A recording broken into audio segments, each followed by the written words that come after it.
Newcastle Jets are entering a new era under new head coach Robbie Stanton. How does this upcoming A-League men's season pan out for the Jets? Let's talk about it. My name's Lockie. This is Coastwood Football, and we are going through season previews for every single A-League men's team for the upcoming season. And Jets are a team who I think not a lot of people are expecting much for them. Obviously, Robbie Stanton coming in, his first A-League gig as a head coach. He was previously at Sydney FC as an assistant. And it's a fascinating team that they've put together for this season. First of all, let's have a look at their ins and outs for the upcoming campaign. And, they've picked up some decent young players from some rival clubs. You've got the likes of Clayton Taylor, Daniel Wilmering, Lockie Bayliss, who could all really have sort of breakout seasons at Jets this year. Jason Bertomir is a fascinating signing, French creative midfielder. And then you got someone like Apostolos Stamatolopoulos, who is a striker who, we've seen at a few A-League clubs in the past, and maybe just hasn't hit his potential yet. He's an exciting striker, and I think, with the departure of Beckham Mikkeltadze, which is a big loss for them, there could be a chance that Stamatolopoulos could really step up. Angus Thurgate is a big loss for them as well. Matt Yerman losing that experience at the back also. So there's some decent names that have departed, and more maybe of a youthful approach when it comes to the ins, and Robbie Stanton, who has worked with the Sydney FC Academy, hoping to sort of develop some more young players here at Newcastle Jets as well. Let's have a look at the squad depth for Newcastle Jets. Obviously, some of these players can sort of rotate to a variety of positions, but this is sort of what it's looking like. And defensively, a little bit thin in sort of the centre back area. You've got Jenkinson, Kankar, and Natta. So Kankar and Natta, two sort of younger centre backs there. I think Mark Natta is one of the best young central defenders in the league, but it is looking a little bit thin there. You got someone like Dane Ingham. I mean, he's been, interestingly enough, he's sort of been tweaked a little bit. He's playing more as a winger in pre-season so far for Newcastle Jets. So expect him to maybe be playing higher up the pitch. But you look at the top half of the pitch there, and it's pretty impressive. I mean, if you get someone like Reno Piscopo, fit, injury-free, and in some decent form, there's a chance for Newcastle Jets to score plenty of goals this year.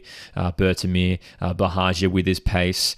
There's some combinations there that has a lot of potential. We have to just have to wait and see, how this side sort of strings itself together.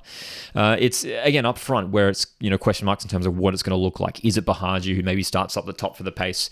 Do you give the starting spot to someone like Archie Goodwin, who I know the Jets fans love? He's a striker with a lot of potential, still very young, but we've seen over the last couple of seasons, has chipped in with the goals here and there, or potentially it is Stamatolopoulos to start up top. There are plenty of options, especially in that final third, and potentially even a change around of system as well as options here for Newcastle Jets.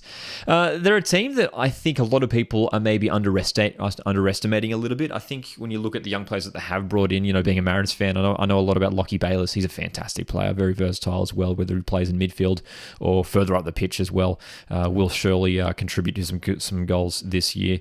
They need someone like Brandon O'Neill as well to stay fit and be that sort of that linchpin in defensive midfield.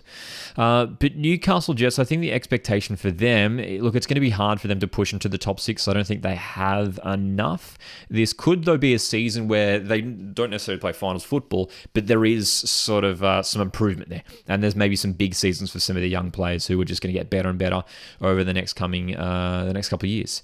The last couple of seasons, under Arthur Papas just didn't work out. There was a lot of promise there, a lot of excitement when Arthur Papas first came in, but unfortunately it just didn't work out for him and the Jets over the last couple of years. Robbie Stanton, there's a chance that he's worked with Steve Corica. He's worked in a successful Sydney FC side. There's a chance that he could start something special here at Newcastle Jets. It's a fresh slate for them, and this could be a big campaign. But I think it's too much of an ask for them to finish top six. I can see them maybe challenging, like coming close, 7th or 8th, but for me, I'm going to put them anywhere between 7th and 12th. I'm going to go as far as bottom place here. The Newcastle Jets are a team who, if they struggle for a couple of injuries, they could really, again, struggle towards the bottom of the ladder. But again, if they tie it together, they could come close, but I don't think they'll get there in the end. Bottom 6 prediction for me for Newcastle Jets. And for the young player to watch, Clayton Taylor has been getting some decent game time in pre-season. We've seen him in the Australia Cup. Sydney FC, former former Sydney FC player. He played in the academy at the Sky Blues. A wide player with a lot of potential, very tricky winger, and looks like he will be getting some decent game time in this upcoming A-League men's season. Keep an eye on Clayton. Taylor, where do you think Newcastle are going to finish this season? Is there enough here to challenge the top 6 finally for the Jets? Can they make their long-awaited return? Let me know in the comment section. And of course, stay subscribed so you don't miss more A-League team season previews coming up here on the channel. My name's Lockie. Thanks so much for tuning in, guys. I'll see you in the next one.